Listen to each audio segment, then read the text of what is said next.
하나님의 말씀 함께 보겠습니다. 누가복음 2장 1절로 7절까지의 말씀입니다. 우리 다 찾으신 줄 알고 함께 봉독합니다. 그때 가이사 아구스토가 영을 내려 천하로 다 호적하라 하였으니 이 호적은 구레뇨가 수리아 총독이 되었을 때에 처음 한 것이라. 모든 사람이 호적하러 각각 고향으로 돌아가매 요셉도 다윗의 집 족속이므로 갈릴리 나사렛 동네에서 유대를 향하여 베들레헴이라 하는 다윗의 동네로 그 약혼한 마리아와 함께 호적하러 올라가니 마리아가 이미 잉태하였더라. 거기 있을 그때에 해스날 날이 차서 첫 아들을 낳아 강보로 싸서 구유에 뉘었으니 이는 여관에 있을 곳이 없음이러라. 아멘. 저는 본문 말씀 누가복음 2장 1절로 7절 말씀을 통해서 사랑의 왕이라는 제목으로 주의 말씀을 선포하겠습니다. 오늘 본문은 당시 전 세계를 호령했던 한 남자의 이름으로 시작이 됩니다. 1절에 나오는 가이사 아구스토라는 이름이 바로 그 이름이죠. 이 가이사 아구스토는 로마 제국의 초대 황제 옥타비아누스를 가리킵니다. 그는 전쟁을 종식시키고 로마의 평화, 팍스 로마나를 가져왔다고 해서 사람들이 그에게 이름 붙이기를 아우구스투스, 곧 존엄한 자, 신의 아들, 세상의 구원자, 그렇게 추앙을 받는 그러한 칭송을 하게 되었습니다. 로마 제국 전역에 안정적인 질서를 가져다주고 장기간의 평화의 시대를 열었던 대단한 왕이 그들 가운데 있었던 것이죠. 이런 평화를 가져온 인물이 바로 가이사 아구스토였습니다. 누가복음의 저자인 누가는 예수님의 탄생을 기록하면서 그가 살고 있는 현실을 누구보다도 자세하게 기록했습니다. 그래서 당시에 로마 황제가 누구고 그가 어떤 명령을 내렸는가 하는 것을 기록하고 있죠. 그러면서도 누가의 시선은 세상에만 고정되어 있지 않았습니다.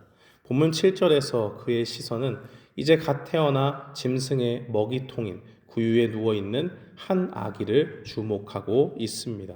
바로 우리를 위해 이 땅에 오신 예수 그리스도시지요. 누가는 왜 가장 강력한 지도자로 인정받는 가이사 아구스토와 가장 허름하고 비천한 구유에 누워있는 아기 예수님을 함께 기록하고 있을까요? 누구나 주목하고 있는 세상 왕을 바라볼 때 우리는 그 가운데서 우리의 시선을 돌려서 우리의 진정한 왕이신 예수 그리스도를 바라봐야 된다 하는 것을 알려주기 위함입니다. 오늘 본문의 말씀은 우리에게 무엇을 알려줍니까? 첫 번째로 우리가 기억해야 될 것은 우리의 역사를 주관하시는 분은 바로 하나님이라는 사실을 우리에게 알려줍니다. 예수님이 태어난 당시에 많은 사람들은 로마 황제의 명령 한마디에 천하가 뒤흔들리는 것처럼 그렇게 느꼈습니다. 가이사 아구스토가 곧 역사의 주관자가 아닌가 하는 것이 많은 사람들의 생각이었죠.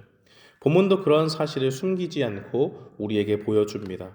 1절에 그가 명령을 내립니다. 천하로 다 호적하라. 예수님 탄생 당시에 유대는 헤롯 대왕이 다스리는 그런 본봉왕의 그런 그 지역을 다스리는 그런 왕으로서 헤롯 대왕이 있었습니다. 그러나 그보다도 높은 신분인 시리아 총독이라고 하는 구레뇨라는 사람이 있었지요. 이 사람은 세금과 군사 또 대규모 행정 사안에 대해서 감독하는 그러한 막강한 권력을 가진 사람이었습니다.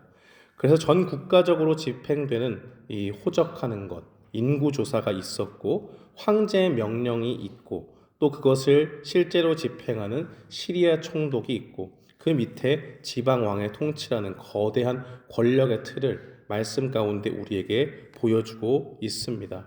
모든 사람이 이러한 명령 앞에 벌벌 떨면서 인구조사에 어쩔 수 없이 참여하게 되는 그러한 광경을 누가는 의도적으로 기록하고 있죠. 당시에 모든 사람이 살고 있는 현실 속에서 왕은 누가 봐도 로마 황제였다는 것을 보여주는 것입니다. 그러나 그때에 한 아기가 조용히 태어납니다.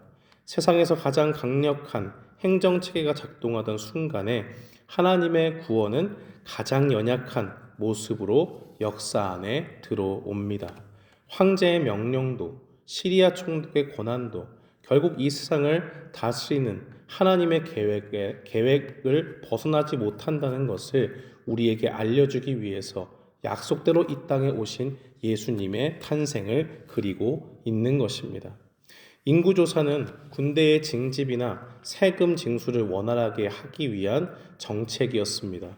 특별히 유대인들은 로마의 군대에 복무할 수는 없었지만 세금을 납부하는 것을 피할 수는 없었죠. 그래서 이 세상 왕의 명령을 요셉도 거부할 수 없었습니다. 그래서 자신이 태어난 곳에서 인구조사를 하기 위해서 나사렛에서 베들레헴으로 여행을 떠나게 되지요. 세상의 시각에서 바라봤을 때 이 여행의 시작은 황제의 명령으로부터 시작됩니다. 모든 사람에게 세금을 걷고자 했던 황제의 명령이 시작이었고 그 결과로 예수님이 베들레헴에서 태어난 것처럼 보입니다. 그런데 정말 그럴까요? 하나님께서는 새 상황에 의해서 어쩔 수 없이 베들레헴에서 예수님이 태어나게 하신 것이 아닙니다. 오히려 하나님께서 그 약속의 성취를 위해서 세상 권세자를 사용했다라고 하는 것을 우리는 알 수 있습니다. 미가서 5장 2절 말씀에 보면 베들레헴 에브라다야 너는 유다 족속 중에 가장 작을지라도 이스라엘을 다스리는 자가 내게로 나올 것이라 그는 근본은 상고에 영원에 있느니라 라고 그렇게 말씀합니다. 베들레헴은 작다라고 그렇게 말하는 것은 당시의 사람들 인식 속에 베들레헴이 어느 정도의 지위를 갖고 있는가 하는 것을 보여주는 말입니다. 객관적으로 다른 도시와 비교해 봤을 때 베들레헴이다 라고 그렇게 얘기하면 뭐 그렇게 평판이 좋다거나 뭐 아주 잘 사는 도시거나 특출나게 뭔가를 내세울 수 있는 그러한 도시가 아니었다라는 것입니다.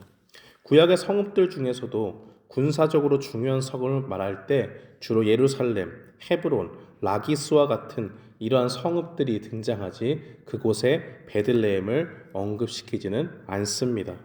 또 하나님을 섬기는 제사나 성막이나 또 성전에 관련된 중심지로 베들레헴을 우리는 찾아보기 어렵습니다. 오히려 그때의 실로, 베델, 예루살렘과 같은 도시들이 주로 등장하는 것을 우리는 알 수 있죠.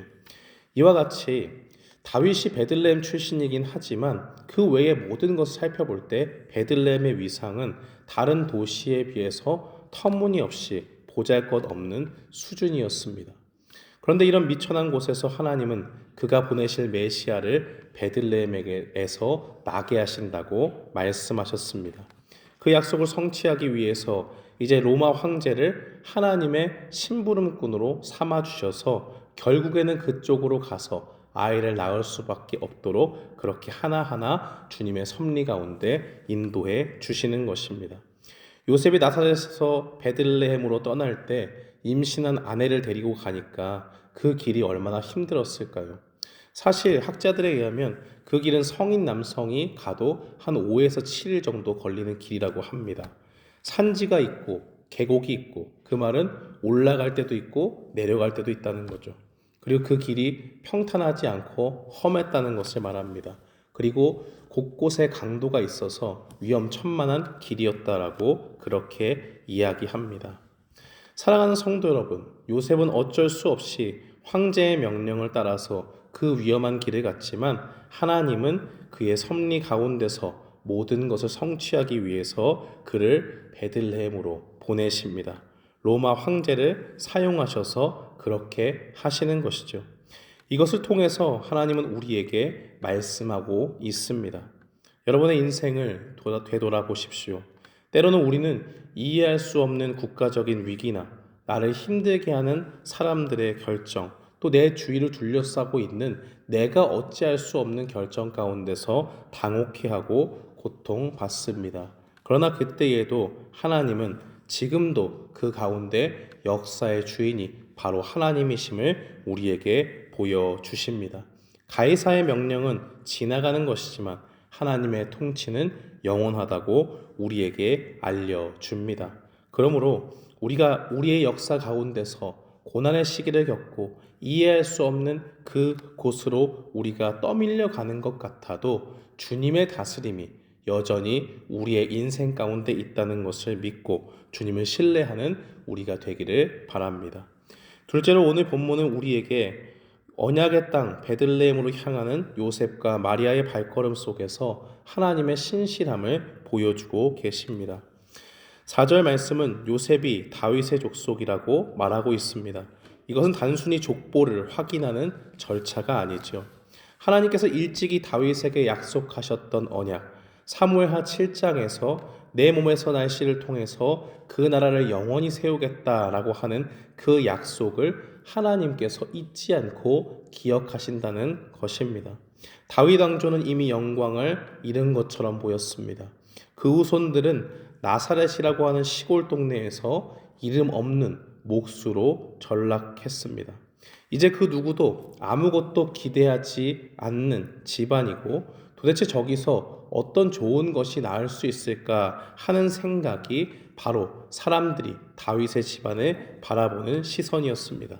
그러나 하나님께서는 그 끊어져 버린 것 같은 그러한 집안의 영광을 다시 일으켜 세우십니다. 다윗의 자손인 요셉은 마침내 베들레헴에 도착하죠.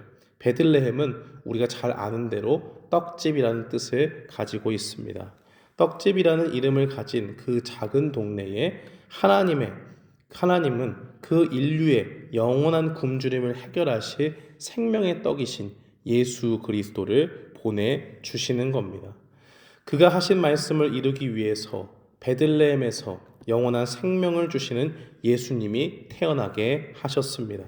사랑하는 성도 여러분, 예수님은 이 땅에 어떻게 오시게 되었을까요? 우발적으로 하나님께서 갑자기 내가 여러 땅 중에 베들레헴이 제일 좋은 것 같다 라고 즉흥적으로 그렇게 오신 분이 아닙니다.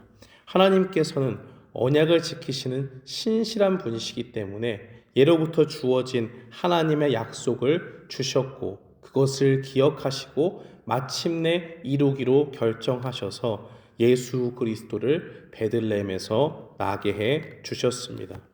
세상의 영광은 시들고 우리의 형편은 어쩌면 나사렛 목수의 집안처럼 초라해질 때가 있습니다. 그러나 하나님께서는 그의 약속하신 바를 결코 잊으시는 분이 아닙니다.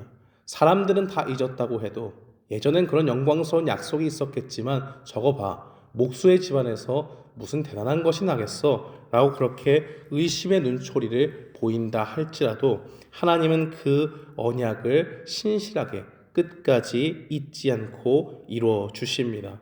우리는 그 신실하신 하나님의 사랑 안에 있기 때문에 주님 안에서 비로소 하나님을 찬양하고 주님이 주시는 참된 평안을 누릴 수 있는 것입니다. 그러므로 오늘 우리는 우리의 상황에 매여서는 안 됩니다. 언제나 우리의 상황은 우리를 좌절하고 낙심하게 만듭니다. 그러나 모든 상황을 다 넘어서 주님의 언약을 이루시는 신실하신 주님을 바라볼 때에 그 현실은 죽음의 땅이 아니라 바로 소망의 땅이 됩니다. 바로 아무런 소망도 얻을 수 없었던 이 요셉의 그러한 형편 가운데서 하나님께서 은혜 가운데 메시아를 주신 것처럼 우리도 신실하신 주님을 바라보며 나아갈 때 모든 것을 이루시는 주님 안에서 평안을 누릴 수 있는 것입니다. 세 번째로 하나님의 말씀은 우리를 향해서 이 땅의 낮은 곳으로 오신 예수 그리스도, 사랑의 왕이신 예수님을 우리에게 보여주고 있습니다. 우리 7절 말씀에 보면 마음이 참 아픕니다. 첫 아들을 낳아 강보로 쌓아 구유에 누였으니 이는 여관에 있을 곳이 없음이러라 라고 그렇게 기록하고 있지요. 아주 험난한 그러한 여정을 마치고 이제 마침내 베들레헴에서 조금 머리라도 눕힐까 등이라도 기댈까 하는 마음으로 그곳에서 지낼 곳을 찾고 있었습니다. 그런데 거기 문제가 생기는 것은 마땅히 쉴 곳도 마땅히 거처할 곳이 마련되지 않는다는 것입니다. 여기서 말하고 있는 이 여관이라고 하는 것은 우리가 흔히 아는 상업적인 호텔이 아닙니다. 당시 유대인의 썼던 그 집들을 연구하는 사람들은 이것을 손님방이나 객실이었다라고 그렇게 이야기하고 있습니다. 개인 저택의 손님방을 뜻할 가능성이 높다고 그렇게 이야기를 하죠. 이 예수님이 태어나신 사건이 지극히 평범하고 비천한 가정집의 환경 속에서 일어났다는 것을 우리에게 알려주는 것입니다. 즉, 이 여정을, 긴 여정을 끝내는 그 자리에 베들레헴에서 이 요셉이 마주한 현실은 단순히 호텔을 예약을 실패했다라는 것이 아니라 가장 가까운 친척이 내어주는 그 자리, 이웃들조차 만삭인 마리아를 위해서 자신들이 가지고 있던 손님에게 내어주는 그러한 대접하는 방의 자리를 끝까지 내어줄 수 없었다는 것을 의미하는 것입니다. 이것은 바로 우리에게 우리의 현실을 보여주는 말씀입니다. 이 세상에 우리에게 생명을 주시러 오신 예수님께서는 이 땅 가운데 사랑을 가지고 우리에게 오셨습니다. 어느 정도로 우리를 사랑하시는가? 바로 주님께서 마땅히 거해야 될 하늘 영광의 보좌를 버리시고 이 땅에 낮은 자리로 오셨습니다. 그것이 사람이 그저 지내는 곳이 아니라 짐승의 여물통인, 음식통인 그 구유에까지 낮아지는 모습으로 이 땅에 오셨다는 것입니다. 우리가 만약에 마땅히 대접받아야 될 위치에 있고 그러한 자리에 있음에도 상석을 얻지 못한다면 우리는 금세 기분이 상해서 그 자리에서 화를 내고 자리를 박차고 나올지 모릅니다. 그러나 하나님께서 가장 영광 받으시고 우리에게 찬양과 찬송을 받기에 합당하신 하나님께서 이것은 인류로부터 거절당하고 있는 그러한 모습을 우리에게 보여주시는 것입니다. 하나님의 말씀은 이렇게 말합니다. 빛이 세상에 왔으나 어둠이 깨닫지 못했고 만물의 주인이 이 땅에 오셨지만 인류는 그분을 영접할 공간도 그러한 의지도 보여주지 않았다고 말하고 있습니다. 결국 그러한 거절을 경험하신 예수님께서는 영광의 왕으로 이 땅에 오셨으나 가장 비참한 구유에 놓이셨습니다. 가장 더러운 짐승의 먹이통에 눕게 되신 것입니다. 하늘 보좌에서 영광을 받아야 할 분이 우리를 사랑하셔서 우리를 위해서 죽으시고 십자가에 달리시려고 이 땅에 오신 예수님께서 제대로 대접받지 못하고 가장 미천한 곳까지 우리를 위해서 내려오신 것입니다. 사랑하는 성도 여러분, 세상의 왕은 이 땅에서 군림하며 자기의 힘을 과시하기 바쁩니다. 바로 그 과시를 통해서 사람들을 억누르고 자신의 이익을 채우기 위해서 힘씁니다. 그러나 우리 주님께서는 우리를 죽기까지 사랑해 주시는 왕이 되셔서 가장 낮은 곳도 마다하지 않고 하늘의 영광 대신 우리를 살리기 위해 육신의 몸을 입고 이 땅에 와주셨습니다. 그 이유는 단 한 가지입니다. 우리를 대신해 죽으시고 부활하셔서 우리의 죄를 용서해 주시고 우리가 스스로 얻을 수 없는 구원의 은혜를 선물로 주시기 위함입니다. 사랑하는 성도 여러분, 방금 전 우리가 나눈 성찬을 기억하시기 바랍니다. 베들레헴의 먹이통에서 누우셨던 그 아기가 오늘의 성찬의 식탁에서 우리를 위해서 찢기신 떡이 되어서 우리의 영혼을 살리는 생명의 떡이 되어 주셨습니다. 우리는 그 주님을 성탄절 때만 축하하고 그 주님 앞에 감사하는 것이 아니라 언제나 그 사랑을 가지고 이 땅에 오신 구원의 은혜를 베푸신 주님을 그 누구보다도 우리를 사랑해 주시는 사랑의 왕으로 고백하며 주님 앞에 나아갑니다. 주님이 가장 낮은 구유에까지 내려가셨기 때문에 이 세상에서 주님 앞에 건져내지 못할 어떠한 낮은 영혼도 없다는 것을 기억하시기 바랍니다. 그렇기 때문에 우리 스스로가 좀 초라해 보이고 우리가 주님 앞에 어떻게 죄인으로서 나아갈 수 있을까 그런 죄책감 가운데 시달린다 할지라도 우리를 위해서 낮아지신 우리 주 예수 그리스도를 믿음으로 바라보시기 바랍니다. 바로 그 사람을 위해서 주님이 사랑의 왕으로 이 땅에 오셨고 그 사람 한 사람을 살리기 위해서 내가 죄인을 불러 회개시키러 왔다라고 그렇게 세상 가운데 선포하신 것이 바로 사랑이 넘치시는 우리 주님이신 것입니다. 말씀을 맺겠습니다. 사랑하는 성도 여러분, 오늘 우리는 제국의 명령 뒤에서 우리를 구원하시려 역사를 경영하시는 하나님의 절대적인 통치를 보았습니다. 약속대로 베들레헴에서 생명의 떡이신 예수 그리스도를 보내시는 하나님의 신실하심을 보았습니다. 그리고 우리를 살리기 위해 구유까지 낮아지신 사랑의 왕이신 예수님을 보았습니다. 오늘 이 말씀을 기억하면서 죄로 인해 초라해지고 비참해진 인생들을 사랑으로 구원하기 위해서 모든 역사를 통치하시고 약속을 이루시고 가장 낮은 곳까지 사랑의 왕으로 오신 예수님을 믿음으로 바라보는 우리 모두가 되기를 주님의 이름으로 축원합니다. 아멘.